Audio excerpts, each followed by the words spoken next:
আসসালামু আলাইকুম ওরহমতুল্লাহি ওবারাকাতু। Welcome to our Homeo Aid চ্যানেলের পক্ষে আমি ডাক্তার FM মানিক আপনাদেরকে জানাচ্ছি অনেক অনেক শুভেচ্ছা ও অভিনন্দন।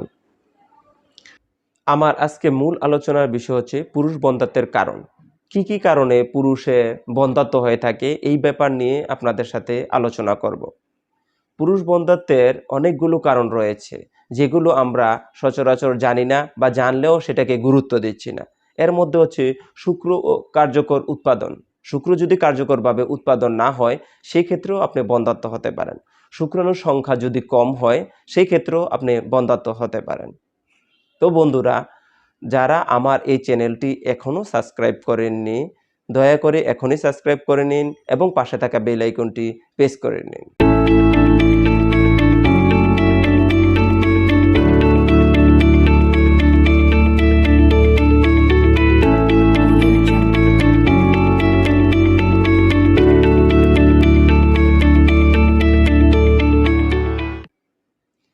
আমি এখন চলে যাচ্ছি মূল আলোচনায়। পুরুষ বন্ধ্যাত্বের কারণগুলোর মধ্যে রয়েছে যে শুক্রাণুর আকৃতি কতটুকু, শুক্রাণু ঠিকমতো নড়াচড়া করছে কিনা, এবং আরেকটি কারণ হচ্ছে অ্যাজোস্পার্মিয়া অর্থাৎ বীর্যের মধ্যে শুক্র নেই। এই সমস্যাগুলোই বেশি দেখা যাচ্ছে। এই সমস্যার জন্য আপনাকে অ্যালোপ্যাথিক ডাক্তার বলে দিবে যে আপনার কখনো বাচ্চা হবে না। কারণ আপনার মধ্যে শুক্রাণু নেই, বীর্য আছে কিন্তু শুক্রাণু নেই। এটার জন্য আপনি সবচেয়ে গুরুত্বপূর্ণ হচ্ছে যে কি আপনি একজন রেজিস্ট্রার এবং অভিজ্ঞ একজন হোমিওপ্যাথিক ডাক্তারের শরণাপরামর্শ নিতে পারেন। একজন অভিজ্ঞ হোমিওপ্যাথিক চিকিৎসকের পরামর্শ নিতে পারেন। কারণ এটার যেহেতু অ্যালোপ্যাথিক কোনো চিকিৎসা নাই, সেজন্য মানুষের মধ্যে একটি ধারণা আছে যে যার নাই কোনো গতি সে করে হোমিওপ্যাথি। সেজন্য তারা কোনো গতি না পেয়ে তখন তারা অবশ্যই হোমিওপ্যাথিক ডাক্তারের কাছে পরামর্শ নিতে আসে। সেজন্য আপনি একজন ডাক্তার যিনি রেজিস্টারকৃত একক মেডিসিন ব্যবহার করে এবং আপনার পরিপূর্ণ কেস হিস্ট্রি অথবা রোগীলিপি নিবে এরকম ডাক্তারের পরামর্শ নেবেন। কারণ আপনার বীর্য আছে কিন্তু আপনার শুক্রাণু নেই। অনেক সময় শুক্রাণু থাকে কিন্তু পরিমাণে কম থাকে, আবার শুক্রাণুর পরিমাণ ঠিক আছে কিন্তু মানে ঠিক নেই, যার ফলে সেই ডিম ফার্টিলাইজ করতে পারে। এছাড়াও টেস্টোস্টেরন হরমোন সিক্রেশন হতে পারে। প্রজনন অঙ্গে কোনো ধরনের আঘাত, অস্ত্রোপচারের কারণে বাধা সৃষ্টি হতে পারে। অস্ত্রোপচারের কারণেও আমাদের বন্ধ্যাত্ব হতে পারে। এটা কিন্তু খুব একটি গুরুত্বপূর্ণ ব্যাপার।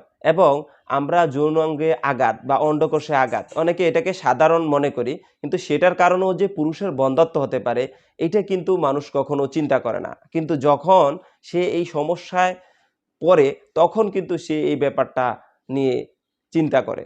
কারণ যে কোনো জিনিসের আঘাত, মা সেটা মানসিক আঘাত হতে পারে, ফিজিক্যাল আঘাত হতে পারে, তার কারণেও যে বন্ধ্যাত্ব হতে পারে এটা মানুষ কখনো চিন্তা করতে পারে না। কিন্তু এটাও একটা চিন্তার ব্যাপার। প্রজনন অঙ্গে যক্ষ্মা হওয়া, ডায়াবেটিস হওয়া, আমাদের দেশের মধ্যে এখন অনেক রোগীকেই দেখা যাচ্ছে যে তারা ডায়াবেটিসে ভুগছে। কিন্তু ডায়াবেটিসের কারণেও যে পুরুষের বন্ধ্যাত্ব হতে পারে এবং তাদের যে সেক্সুয়াল সমস্যা হতে পারে এই ব্যাপারটা সম্পর্কে তারা সচেতন নয়। সেজন্য যাদের ডায়াবেটিস আছে তারা অবশ্যই দ্রুত সন্তান নেওয়ার চেষ্টা করবেন। যদি কোনো সমস্যা হয়ে থাকে তাহলে অবশ্যই আপনি রেজিস্টার ডাক্তারের পরামর্শ নেবেন। ছোটবেলায় যদি মামস হয়ে থাকে, আমরা অনেকেই সেটা গুরুত্ব দেই না। অনেকের ছোটবেলায় মামস হয়ে থাকে, আমরা সেটার জন্য আ চিকিৎসা নেই না। কিন্তু সেটাকে আমরা মনে করি যে এটা নিজে থেকেই ভালো হয়ে যাবে। কিন্তু ছোটবেলায় মামস হলে সেটার কারণে যে আপনার লাইফের মধ্যে বড় ধরনের আ রোগ হতে পারে, বন্ধ্যাত্বের মতো একটি রোগ। এছাড়াও আরো অনেক ধরনের রোগ হতে পারে। সেটার সম্পর্কে কিন্তু আমরা সচেতন নই। সেজন্য আমরা অবশ্যই এই ব্যাপারে সচেতন থাকব। এছাড়াও মাথায় চুল গজানোর জন্য অনেকে ওষুধ ব্যবহার করে বা কৃত্রিমভাবে জোর করে স্কিনের মধ্যে অনেক ওষুধ ব্যবহার করে। মাথায় চুল গজানোর জন্য ওষুধ ব্যবহার করলেও বন্ধ্যাত্ব হতে পারে। আমরা এখন অনেক আলোচনা করেছি।